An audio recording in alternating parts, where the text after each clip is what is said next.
Gracias, Kikis. Pues mira, hablamos de una reforma educativa. Nuevamente, me ha tocado vivir con estas tres reformas a lo largo de mi carrera pedagógica y habla de un nuevo enfoque, el desarrollo de un nuevo enfoque en la educación que nos permite visualizar la globalización del aprendizaje a través del desarrollo del pensamiento crítico y de estructuras del pensamiento a nivel neurocognitivo que permite enfocarnos en las necesidades del alumno. ¿Qué tan reciente o qué tan longeva es la nueva escuela mexicana? ¿Desde cuándo este modelo se viene gestando? Porque hoy todos lo conocemos, o al menos hoy todos empezamos a conocer este término, pero lo real es que quienes estamos en la pedagogía lo conocemos desde años anteriores y sabemos que en algún momento iba a llegar esta reforma educativa. Claro, mira, si me ocupo de sintetizar de manera muy breve o descriptiva el desarrollo de la educación, hablemos y sabemos que dentro de los conceptos educativos siempre vamos a hablar de corrientes pedagógicas, ¿no? Nosotros podemos hablar de Montessori, de Crowley y de una serie de renombrados pedagogos que han creado a través de precisamente de una metodología una forma de educar dentro del aprendizaje. Esta nueva escuela mexicana que busca el desarrollo del pensamiento crítico, el desarrollo del trabajo por proyectos y llevar la educación a un enfoque de trabajo global, mundial, en donde las diferentes metodologías de aprendizaje coloquen a la educación en el nuevo paradigma educativo del desarrollo del trabajo por proyectos. Permite que a través precisamente de este enfoque nuestro sistema educativo se renueve, se diversifique y busque o lleve a través de ese trabajo pedagógico que todos los docentes tenemos a hacer la educación mexicana más competente. A eso iba justo. La nueva escuela mexicana viene a ser un modelo más innovador, más necesario, pero sobre todo más fortalecido para las necesidades que hoy no solamente las infancias, sino también las adolescencias necesitan para su desarrollo profesional, maestra. Sí, estas nuevas generaciones, sin duda, después de esta pandemia en el que nos dimos cuenta que la educación tomó un nuevo camino con el uso de la tecnología. Lo vemos aquí. Y lo vemos aquí, y se diversificó la forma en la que la educación podría llevarse a través de diferentes contextos, nos permitió visualizar un nuevo modelo educativo que ya estaba latente, ¿sí? Si yo te hablo de desde cuándo nosotros estamos trabajando por proyectos, yo recordaba que en el 2012 tomé mi primer diplomado o seminario de trabajo por proyectos buscando llevar la educación a mi nuevo modelo educativo por competencias. Okay. Desde ese momento nosotros empezamos ya a utilizar la terminología de trabajo por proyectos y ejes de desarrollo. También dentro de estos elementos el trabajo por campos formativos ya lo estábamos empleando desde ese nuevo modelo educativo que en el 2012 empezamos a utilizar a través de la búsqueda o la certificación de competencias educativas. Posteriormente, este modelo fue evolucionando y enriqueciendo para hacer los proyectos trazables dentro de la manera de educar. ¿Qué incluye, qué elementos conforman esta corriente, este nuevo modelo educativo que es, pues, valga la redundancia, la nueva escuela mexicana? Bien, sabemos que está dividida en 4 campos formativos, ¿no? Hay 4 campos formativos que de alguna manera se parte a la hora que nosotros estamos hablando de generar el aprendizaje, y es el campo formativo del lenguaje, el campo formativo del humano a lo comunitario, saberes y pensamiento crítico, ética, naturaleza y sociedad. Estos campos formativos son los mismos para todos los niveles de primaria, primero, segundo, hasta sexto año, ¿correcto? Todo lo que es educación básica. Ok, perfecto. Incluye secundaria, sí. Porque también esta reforma o este nuevo modelo educativo incluye las preparatorias. Claro, la nueva escuela mexicana verdaderamente busca o lleva a este enfoque educativo en todos los niveles de educación. ¿Qué es lo que pasa a nivel universitario? A nivel universitario, dentro de esta educación profesional, el trabajo por proyectos es un trabajo que ya se realiza desde mucho tiempo atrás, porque sabemos que fundamentalmente la elaboración de trabajos científicos y de tesis de investigación se da a nivel profesional. Entonces ya cuando hablamos de carreras, es algo que ya lleva mucho tiempo realizado. Claro. ¿Qué está pasando ahorita dentro de la educación básica? El trabajar por proyectos es un nuevo esquema, porque teníamos de manera muy formal establecido el trabajo por materias. Y además eso viene a romper el paradigma, a romper lo que hasta ayer o hasta hace unos meses formaba el antiguo modelo educativo. Trabajar con proyectos pues me deja de trabajar de una manera cuantitativa, sino para trabajar de una manera cualitativa, ¿no? Así es. Sobre todo vamos a ir estableciendo a través del trabajo por proyecto una metodología de indagación y de investigación muy interesante desde el nivel preescolar, que va a permitir que esa capacidad indagatoria y explorativa que el niño tiene por su naturaleza curiosa, el maestro la utilice para llevar a cabo la educación en el aula, ¿sí? Entonces, ¿qué es lo que va a pasar? ¿O qué nos permite, no?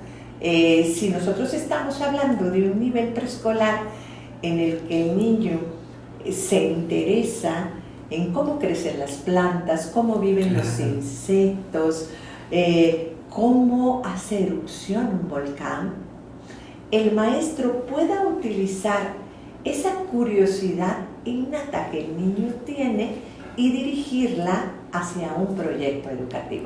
¿Cuál es el objetivo de esos 4 campos formativos? El objetivo fundamental de esos 4 campos formativos es poder darle al alumno un aprendizaje integral en el que se trabaje en las dimensiones del ser. El ser lo podemos dimensionar. Okay. Podemos trabajar en 4 grandes dimensiones, ¿sí? Que es estos saberes están determinados por conocimientos, habilidades, aptitudes y relaciones, ¿sí?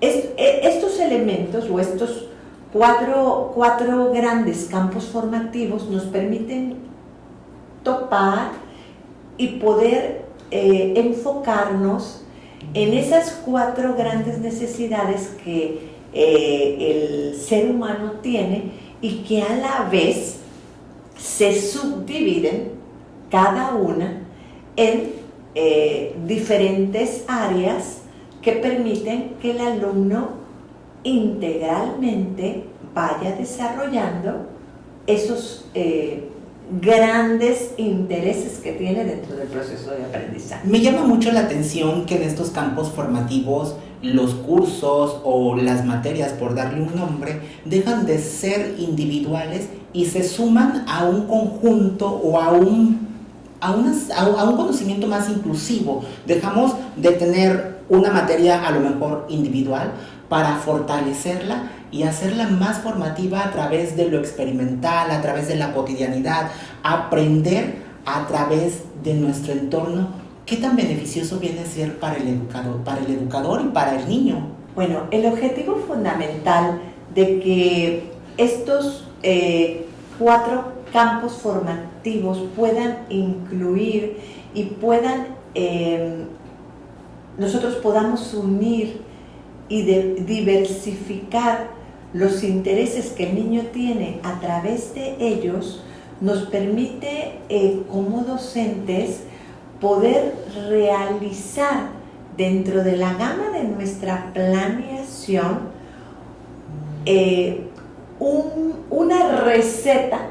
Bueno, si hablo quizás de una manera más práctica, que nos permita integrar los elementos necesarios para el proceso de aprendizaje.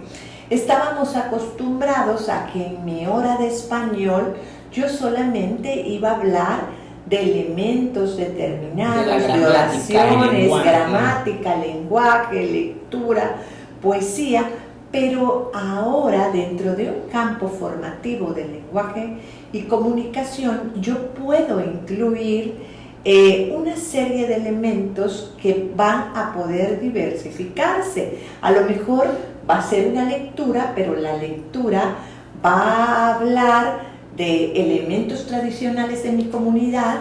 Esa lectura me va a poder incluir elementos de civismo, elementos de historia, que voy a poder llevar al campo del lenguaje y comunicación, y esto va también a influir o va a permitir que el niño desarrolle respuestas, ideas, soluciones a diferentes elementos que están incluidos dentro de esa lectura, que incluso pueden permitirme también incluir elementos numéricos. Claro. ¿Sí? Esto quiere decir entonces que las materias no desaparecen, español, matemáticas no desaparecen, al contrario se enriquecen y vienen a llenar al alumno de un conocimiento más didáctico, más llevado a la realidad, y tiene que ver justo con los ejes articuladores que cada proyecto puede contener. ¿Cuántos ejes articuladores puede contener un proyecto? Bien, eso va a depender mucho de la creatividad del docente, fíjate. Definitivamente, incluso cuando nosotros sabemos que hay, que estamos hablando dentro de esta importante reforma educativa y esta nueva escuela mexicana, del programa sintético y del programa analítico, ¿no? El programa sintético que está establecido, pues es como la receta básica que debe incluir el aprendizaje en determinado área, y el docente va a permitirse enriquecerlo dependiendo de las necesidades de su ecosistema educativo, de su comunidad. Claro. Entonces, esas variables van a depender mucho de la creatividad del docente. Y del proyecto que estamos llevando a cabo. Y del proyecto que esté llevándose a cabo, del interés que surja en la comunidad educativa y hasta dónde va a llevarse la trazabilidad del proyecto. ¿Sí? ¿Por qué? Porque la trazabilidad del proyecto me va a permitir indicar, ay, bien, pues en esta trazabilidad puedo tomar de estos diferentes campos formativos, puedo tomar diferentes referencias y unirla para que yo pueda enriquecer mi proyecto, ¿no? Entonces, esa habilidad que el docente va a tener para hacer que su proceso de aprendizaje se enriquezca, le da al docente la libertad de aderezar el proceso de aprendizaje. Claro, para aderezar ese proceso de aprendizaje, el docente, a través de la experiencia, tiene una autonomía curricular para que él pueda ir eligiendo qué va colocándole a su plan de trabajo, cómo va a ir haciendo ese plan analítico, lo va a ir colocando para ir desarrollando el proceso de aprendizaje dependiendo de las necesidades que el alumno tenga y el interés de aprender que se esté despertando dentro del aula. Totalmente. Cuando hablamos de ejes articuladores, hablamos de las materias que tienen que ver dentro de cada proyecto. Es decir, español como tal a lo mejor de manera individual no se va a presenciar, pero va a estar presente dentro de un proyecto, y en un proyecto podemos trabajar a lo mejor en español, biología, cívica, arte, geometría y un sinfín de elementos que nos llevan a un conocimiento y a un aprendizaje más enfocado a la realidad, más enfocado a las necesidades que hay en nuestro entorno. Esto pues nos ayuda precisamente a tener un pensamiento más crítico y a tener un aprendizaje que nos obligue a hacernos más preguntas, que nos lleven a la indagación, que nos lleven a querer conocer más, y justo creo que eso es a lo que no estábamos acostumbrados, y eso es lo que justo hoy ha causado que tantos padres de familia pues puedan ver que a lo mejor este nuevo esquema o en este nuevo modelo educativo no puede ser el indicado. Claro, yo creo que muchas veces, como todo cambio, van a haber diferentes opiniones de diferentes expertos dentro del área educativa, y como todo ha implicado, porque no ha sido fácil, ha implicado a través de los consejos técnicos muchas horas de trabajo docente. Nosotros sabemos que todos los docentes salimos de la escuela, pero llevamos el librito debajo del brazo, llegamos a casa y al ratito volvemos a agarrar el librito y nos volvemos a sentar para hacer el proceso de aprendizaje. Y eso sucede en todas las casas. Claro, cuando ese proceso de aprendizaje requiere más elementos indagatorios, requiere buscar dentro de esos campos formativos cómo voy a aderezar el proceso de aprendizaje, requiere muchas horas de aplicación, mucho esfuerzo. Sabemos que en teoría en nuestro país el trabajo del docente equiparablemente tiene muchas cosas por mejorarse a nivel económico. Entonces muchos docentes trabajan en la mañana y trabajan en la tarde para aderezar ese proceso académico, y eso obviamente implica muchas horas de trabajo académico. Totalmente. ¿Sí? Pero detrás de ello, definitivamente, no cabe duda, los docentes mexicanos somos muy emprendedores, muy dedicados y también pues muy enfocados en el desarrollo. Entonces creo que en todo esto está imbuido muchos elementos que hay que rescatar para tomar verdaderamente los valiosos y definitivamente dignificar el trabajo académico de los docentes, establecer que verdaderamente los docentes no centramos el trabajo en un libro, porque el dilema ha sido libros de texto, se llevan, no se llevan a la escuela, hay temas que no se deben ver y demás, que bueno, dentro de todos esos aspectos definitivamente el padre de familia pues tiene que determinar y también tiene que dar su respuesta a este proceso. Pero aquí lo importante, y se está viendo, es que los docentes estamos trabajando y estamos llevando a cabo un proceso académico integral que definitivamente nos invita a ser muy innovadores, a ser constructores del proceso educativo, y quizás yo invitaría a escuchar menos redes sociales y a imbuirnos más en el proceso de aprendizaje, porque hay muchos cambios que sí son valiosos, que son necesarios. Totalmente. Y que definitivamente necesitan llevarse a cabo para ir mejorando nuestra educación. Totalmente. Hoy la educación tiene que ser trascendente y debemos de ser conscientes que los individuos pues somos generacionales y la educación también se tiene que transformar. No podemos concebir la educación como enseñar a leer y enseñar a sumar, cuando el término o el concepto de educación va más englobado al pensamiento, a la crítica, a poder discernir. Eso también nos ayuda, y creo que otras grandes ventajas de este nuevo modelo de la escuela mexicana es que los docentes hoy tienen la autonomía de enseñar, pero además de poder construir esos contenidos, llevarlos a su propio entorno. Ok, el contenido existe, esto me sirve para mi realidad, esto me sirve para mi entorno, y creo que ahí es donde se ejecuta la autonomía del docente, que hoy, pues como usted lo acaba de decir, viene a fortalecer el trabajo y el esfuerzo de todos los docentes mexicanos, que vaya, siempre hacen maravillas con la educación, y creo que esto pues nos invita a la innovación. Claro, nos invita a rescatar ese don creativo que todos los mexicanos tenemos para llevar a cabo un proceso académico multicultural, globalizado, porque sabemos que cada entidad tiene su cultura, tiene su ecosistema, y de esta manera, cuando se nos da esa autonomía para rescatar lo que mi ecosistema tiene de enriquecedor para educar dentro de mi proceso, me permite a mí desarrollar mejores habilidades, conocimientos y actitudes en el alumno.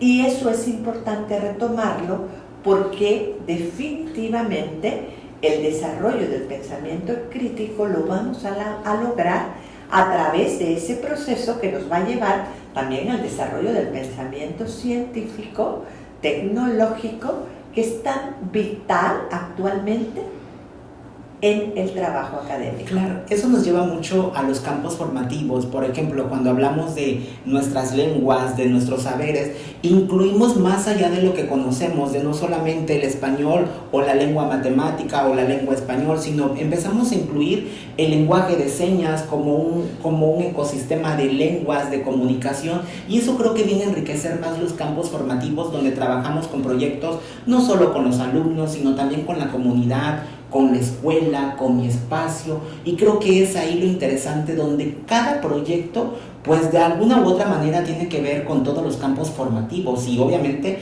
enriquecen más la enseñanza de una manera que el alumno puede tener una capacidad analítica de decir, esto va, esto me parece, y si no, seguimos cuestionándonos hasta que yo pueda tener un convencimiento de aquello que estoy adquiriendo. Claro, sobre todo dar soluciones. El alumno, en cada uno de los niveles que se encuentra, siempre debe de ser visto como un ser que es capaz de emitir soluciones y un pensamiento reflexivo de las diferentes necesidades que tiene. A través de estos importantes campos formativos de trabajo y todos los ejes articuladores, el docente va a poder imbuir y enriquecer el proceso de aprendizaje de una manera crítica y creativa, que son elementos trascendentales para desarrollar mejores niveles del pensamiento y estructuras neurocognitivas de aprendizaje. Claro, esto nos lleva muy de la mano a decir, hay que conocer lo que realmente contienen estos libros, porque en redes sociales, lo decías hace rato, existe muchísima desinformación y nos enganchamos con lo primero que hay. Tal vez tenga cosas malas, pero creo que son cosas que se pueden mejorar. Existe la mejora continua. Algo muy beneficioso es que los libros se reimprimen cada año. Algo muy beneficioso es que los docentes, como ya lo dijimos, tienen la autonomía para decir, esto es lo correcto, esto es lo que quiero que aprendan en Chiapas, esto es lo que quiero que aprendan en Campeche, porque bien es cierto, pese a que estemos en el mismo país, en el mismo sur, las culturas son diferentes, las necesidades son diferentes, los ecosistemas laborales, educativos son completamente diferentes, y creo que eso es una de las grandes ventajas y fortalezas que tiene este nuevo modelo educativo. Darme a mí las herramientas para que yo pueda decidir qué es lo que te voy a enseñar y cómo te lo voy a enseñar. Partir de ejemplos y decir la geometría, el peso, el tamaño, cómo está. Y a veces no nos damos cuenta, pero en este pequeño elemento hay un sinfín de conocimiento. Las matemáticas, por ejemplo. y a veces pensamos que nada más sirve para escribir. Entonces la nueva escuela mexicana viene a decirnos eso, que la capacidad de razonamiento y de aprendizaje va más allá de lo que de lo que nuestros ojos pueden ver, de lo que podemos palpar. Y eso es lo interesante. Así es, y creo que lo más importante es tomar como punto de referencia el interés del alumno, el interés de la comunidad, el interés de la sociedad que está imbuida dentro del proceso de aprendizaje, y que de esta manera podamos construir un aprendizaje que de manera integral permee y enriquezca el desarrollo de las necesidades que el alumno tiene, a través precisamente de la indagación, de la reflexión, de la búsqueda de información y de ese trabajo colaborativo que va a permitir el desarrollo de diferentes proyectos que van a contribuir a mejorar el proceso educativo. Claro, ¿sabes qué me llama mucho la atención? Que el alumno no solamente aprende a hacer una suma, aprende de geometría, aprende de arte en cada uno de estos campos formativos y estos ejes articuladores, sino que también empatiza con su entorno, porque estoy aprendiendo las características o los ejes articuladores a través de este libro, pero como lo estoy conociendo, también amo este libro, también amo mi prójimo, también amo mi entorno, y creo que eso es algo súper valioso, crear empatía a partir de la infancia.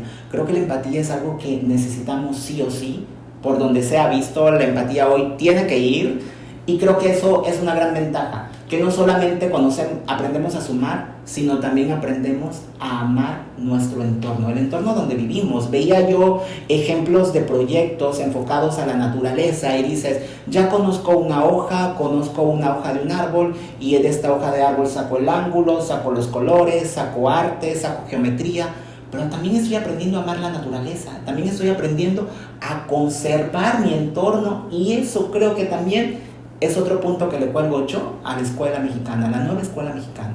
Claro, es vital, definitivamente.